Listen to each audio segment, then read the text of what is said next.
Darshan fans ಅಕಸ್ಮಾತ್ ಬರಕ್ ಮುಂಚೆ ಮನೇಲಿ ಹೇಳ್ಬಿಟ್ಟು ಬನ್ನಿ, ಇನ್ಶೂರೆನ್ಸ್ ಮಾಡಿಸ್ಕೊಂಡ್ ಬನ್ನಿ. ಯಾಕಂದ್ರೆ ಎತ್ತೀವಂತ ನೀವು ಬಂದ್ರೆ ಈ ಕಡೆ ನಾವೇನಾದ್ರೂ ಎತ್ತಿ ಬಿಟ್ರೆ ಗನ್ಮ್ಯಾನ್ಗಳು ಕಷ್ಟ ಆಗ್ತದೆ. ಗುಂಡು ಸದ್ದಾಗಿದ ತಕ್ಷಣ ಓಂ ನಮ ಶಿವಾಯ ಮೇಲೆ ಕೊಲ್ಟೋತೀರ. ಆಮೇಲೆ ನಿಮ್ಮ ಹೆಸರನ್ನ ದರ್ಶನ್ ನಮ್ಮ ಹುಡುಗರ್ನ ಗುಂಡಾಕಿ ಕೊಂದು ಬಿಟ್ರು ಅಂತ ಆಮೇಲೆ ಅವ್ನ್ ಟ್ವೀಟ್ ಮಾಡ್ಬೇಕಾಗತ್ತೆ. ಏನೋ ಥ್ಯಾಂಕ್ ಯು. ನಮ್ಮ ಮೇಲೆ ಮಾರಣಾಂತಿಕ ಹಲ್ಲೆ ಆಯ್ತು. ಒಬ್ಬ ಪೊಲೀಸರು ಬಂದು ನಮ್ಮನ್ನ ಒಂದು ಮಾಡದಲ್ಲಿ ಪ್ರೊಟೆಕ್ಟ್ ಮಾಡುದು ಅಂತ ಅನ್ಕೊಳ್ಳೋಣ. Okay, I and my entire family has been attacked. ಬಿಡು.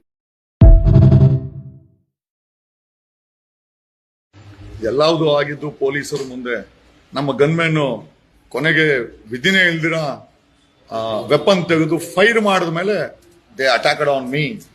ನನ್ನನ್ನು ಬಚಾವ್ ಮಾಡೋಕ್ಕೋಸ್ಕರ ನನ್ನ ಎಂಟೈರ್ ಸ್ಕಾರ್ಪಿಯನ್ ಐ ಡೋಂಟ್ ಹೊಸ ಸ್ಕಾರ್ಪಿಯೋ ತಗೊಂತೀವಿ, ಅದು ವಿಚಾರ ಅದಲ್ಲ. ಸತ್ರೆ ಪರವಾಗಿಲ್ಲ, ಮಣ್ಣು ಮಾಡೋಣ. ನಾವೇನ್ ಸತ್ರೆ ನಾವ್ಯಾರು ಪ್ರಾಣ ಭಿಕ್ಷೆ ಕೇಳಲ್ಲ. ಬಟ್ ಈ ವ್ಯವಸ್ಥೆ ಬದಲಾಗಬೇಕು, ಈ ವ್ಯವಸ್ಥೆ ಬದಲಾಗಬೇಕು.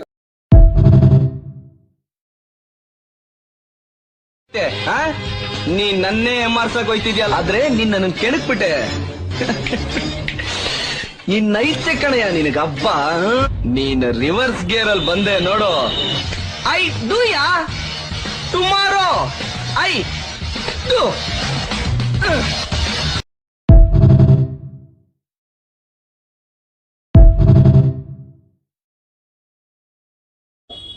ನೋಡಿ, ನನ್ನ ಮಗನ ಮೇಲೂ ಅಟ್ಯಾಕ್ ಆಗಿದೆ. ತೋರ್ಸು. ನನ್ನ ಮಗನ ಮೇಲೆ ಅಟ್ಯಾಕ್ ಆಗಿದೆ ನೋಡಿ. ತೋರ್ಸು, ಕೈ ತೋರ್ಸು. ನನ್ನ ಮಗನ ಮೇಲೂ ಅಟ್ಯಾಕ್ ಆಗಿದೆ. ನಮ್ಗೇನು ಸಮಸ್ಯೆ ಇಲ್ಲ, ನಾವು ಸತ್ರು ಬರುವಾಗಿಲ್ಲ. ನಾವೇನು ಯಾರಿಗೇನು ಬೇಡ್ಕೊಳ್ಳ. ಬಟ್ ಇಂಥ ವ್ಯವಸ್ಥೆನ ಮಟ್ಟ ಹಾಕ್ಬೇಕಾಗಿದೆ. we will stand against this. We will stand against this.